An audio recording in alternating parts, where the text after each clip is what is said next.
Hola, en este vídeo vamos a resolver un problema típico de distribución de cargas en el que nos pregunta pues, el vector campo eléctrico en un determinado punto.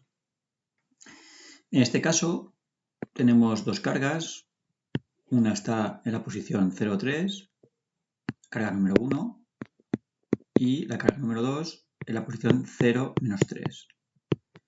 La carga número 2 es negativa y además es el doble que la carga número 1, luego carga 2 es menos 2Q1. La posición en la que queremos encontrar el campo eléctrico es el punto 4, 0. Luego entonces ya no es un problema unidimensional. Si por ejemplo hubiera sido en el punto 0,4 que está aquí, habría sido un problema unidimensional, pero en este caso va a ser un poco más complicado. Bueno, el primer paso es dibujar los campos eléctricos. Sabemos que el campo eléctrico simboliza lo que haría una partícula positiva que se colocase en este punto. Por lo tanto, para la carga 1 que es positiva, lo que va a hacer es una repulsión hacia aquí. Este será el campo eléctrico 1. La carga número 2, que es negativa, va a hacer todo lo contrario, va a hacer una atracción, campo 2. Por lo tanto, el campo total, sabemos que justo va a ir hacia abajo, eso está clarísimo, pero no sabemos muy bien si va a ir hacia la derecha o hacia la izquierda. Intuimos que como la carga 2, que es la que tira hacia la izquierda, es el doble que la carga 1, va a poder sobre la carga 1 y por lo tanto el campo eléctrico total vendrá hacia acá, hacia abajo y hacia la izquierda. Es lo que creo que va a pasar. Bueno, a partir de aquí vamos a hacer matemáticas. Campo total es igual a campo 1 más el campo 2. El campo 1 es K por Q1 partido por R1 al cubo por R1 y el campo 2 K Q2 partido R2 cubo por R2. Como vemos, hay que determinar quién es R1 y quién es R2. R1 es el vector que va de aquí hasta aquí, desde la carga 1 hasta el punto 4, 0. Ese vector es el vector 4 menos 3. 4 menos 3, esta es la R1 y su módulo es 5. Así que la R1 es el vector 4 menos 3. Para la R2, el vector sería el vector que va desde aquí hasta aquí, sería el vector 4, 3, con también módulo 5. Por lo tanto, al juntar estos dos componentes del campo, pueden hacerse factores comunes, por ejemplo, la K, la Q1 y la R, que es la misma para los dos. ¿Y qué va a cambiar? Pues que R1 va a ser 4 menos 3 y ahora, como la Q2 es el doble que la Q1 y es negativa, aquí habrá un menos 2 por el vector R2, que es el vector 4, 3. Por lo tanto, esto, si lo juntamos, va a tener componentes menos 4 y menos 9. Multiplicando la K por menos 4 y siendo R cubo el 5, tenemos entonces que el campo total tiene estas componentes.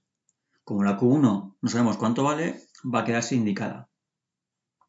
Teniendo estas dos componentes, el módulo, que será la raíz cuadrada de cada uno de los términos al cuadrado, nos quedará 709, un 0, por 10 a la 6, Q1 newtons partido por coulombio. Nos preguntan por la dirección, porque el sentido está muy claro, hacia abajo y hacia la izquierda, eso lo sabemos desde el principio. En cuanto a la dirección, teniendo en cuenta que esta componente es negativa y que esta componente también lo es decir, el vector va en esta dirección, podemos encontrar este ángulo haciendo tangentes. La tangente de ángulo alfa es igual a 648 por 10 a la 6 partido por 288 por 10 a la 6. El Q1 y el Q1 lo podemos poner, pero van a irse, y los signos también. Eso quiere decir que este ángulo nos sale 66 grados. Pero cuidado, porque como los ángulos siempre se cuentan a partir del 0, el ángulo este realmente sería 180 más 66, con lo cual la dirección es 246 grados y creo que aproximadamente 2 minutos, en sentido abajo a la izquierda. El hecho de que las cargas tuvieran simetría, este era 0 menos 3, la Q2, que era 2 veces la Q1, y esta que era 0,3, me llevaba a la idea de que seguramente nos preguntaban en qué punto de este eje Y el campo se anula. Naturalmente, si el campo se anula en esta dirección, en el eje Y. Pero vamos a estudiar si se anula en una zona intermedia o en una zona fuera de zona intermedia. Creo que no va a poder ser la zona intermedia porque al ser cargas diferente signo, por ejemplo, si el equilibrio fuese aquí, en la posición 0Y, el campo, como este es una carga positiva, sería de repulsión, pero como esta es negativa, el campo provocado por ella sería de atracción. Los dos estarían en el mismo sentido, luego no se pueden anular. Por lo tanto, no podemos tener un punto de equilibrio en la zona intermedia. Debería estar o por aquí o por aquí abajo. Teniendo en cuenta que la carga 2 es más grande, es imposible que se equilibren si además está más cerca, con lo cual esto no va a poder ser. Luego entonces el punto va a estar en la posición 0i, más cerca de la carga 1 que de la carga 2. Esta se desestima. En ese caso, si queremos que el campo sea nulo, nos fijaremos únicamente en el módulo. KQ1 partido por R1 al cuadrado, queremos que sea en módulo KQ2 partido por R2 al cuadrado. Teniendo en cuenta que la Q2 es 2Q1 y que hablamos de módulos, con lo cual el signo no tiene mucha importancia, aquí será 2Q1. K se va con K, Q1 con Q1, y entonces nos queda que esta ecuación en fracciones se puede resolver como R2 al cuadrado es igual a 2 veces R1 al cuadrado. ¿Quién es R2? R2 es la distancia que hay desde aquí hasta aquí. Si hacemos de aquí a aquí, por ejemplo, R2 sería I más 3. Mientras que R1, que es de aquí hasta aquí, será I menos 3. Ahora solo tendremos que resolver esa ecuación y nos dará un valor de que la Y es 17,48. Que es una cosa que tiene sentido porque cumple lo que hemos dicho nosotros, que debe estar más arriba del 3. Cuidado porque hay gente que aquí lo que hace es lo siguiente. En vez de llamarle a este punto 0y, le llama, por ejemplo, de aquí a aquí le llaman x. Por lo tanto, dicen que de aquí a aquí hay x más 6. Y realizan este procedimiento igual, solo que ahora la R2 sería x más 6 al cuadrado, y lo otro sería simplemente una x. Esto lo hacen para que la ecuación que resulte sea mucho más fácil. Pero en ese caso, tener cuidado porque cuando sacas la x, sacas un valor de 14,48. Pero claro, ese no es el punto. Porque esa es la distancia que hay desde aquí hasta el 3, con lo cual la coordenada en la que se equilibra el campo es esta aquí, al sumarle 3.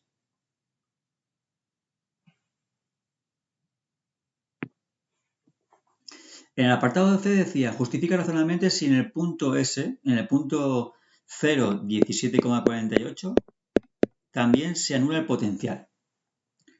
Bueno, mucha gente ha dicho que no tiene por qué, puesto que como el campo que va con una función r cuadrado y el potencial que va con una función r, no tiene mucho sentido que si te anulas con una dependencia cuadrática e inversa, también se anule con una dependencia inversa, pero de grado 1. A no ser que la R sea un número 1.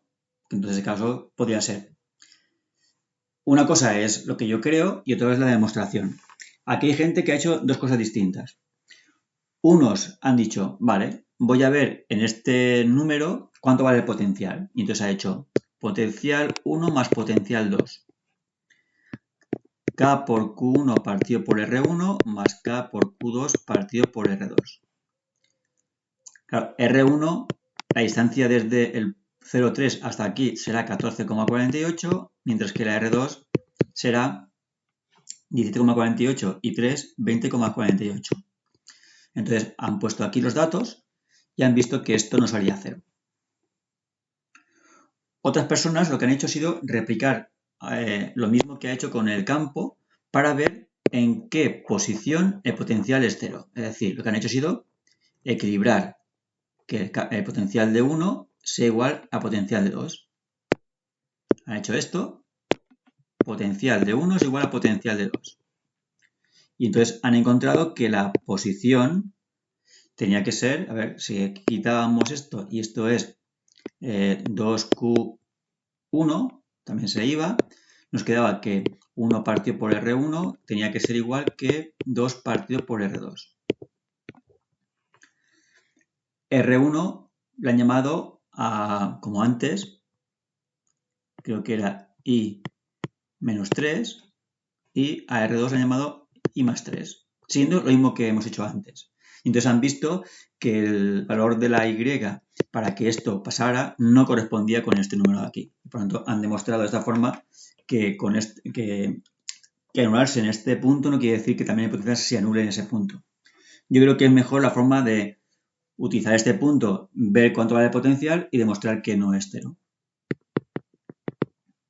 El último apartado del problema decía: encuentra el trabajo que hace falta para trasladar una carga Q desde el punto 4,0 hasta el origen de coordenadas. Sabemos que el trabajo es igual a menos incremento de energía potencial. Y esto es igual a menos Q por incremento de potencial. Bueno, pues entonces, como el incremento es el potencial final menos la potencial inicial, tenemos esto aquí. Si vemos las posiciones inicial y final, inicialmente era el punto 4,0 con una distancia de 5 y una distancia de 5. Y finalmente lo que queremos hacer es llegar hasta aquí, donde las posiciones ahora son de 3 y de 3. Entonces lo que han hecho ha sido potencial final. Pues K por Q1 partido por R1 final más K por Q2 partido R2 final. Factor común, K, Q1, R final era la misma. Y aquí la diferencia está en que aquí hay un 1, pero aquí hay un menos 2. Para potencial inicial han hecho lo mismo. Y nos va a quedar prácticamente lo mismo, solo que la R inicial es distinta, pero la técnica es la misma. Al final lo que han conseguido es saber cuánto vale el valor de esto y el valor de esto, sabiendo que la R final pues es 3 y que la inicial es de 5. Y que la Q1 no sabemos cuánto vale. Han encontrado que la diferencia de potenciales y que el trabajo al final, que el trabajo era, como he hecho, menos Q por incremento de potencial, han encontrado que el trabajo era de 1,2 por 10 a la 9 Q por Q, julios, puesto que ni la carga original ni la carga que tú has colocado ahí para llevar del punto 4,0 al punto 0,0 la sabíamos. Y es importante que como este trabajo es positivo, digamos que es un trabajo espontáneo que realiza el sistema sin que nosotros hagamos nada por tener que hacerlo. Eso se sabía muy claramente porque el campo, fijaros, que como iba hacia abajo y hacia la izquierda, lo que hace es intentar que una partícula que estuviese aquí fuese hacia la izquierda, es decir, que acercase del 4,0 hasta el 0,0.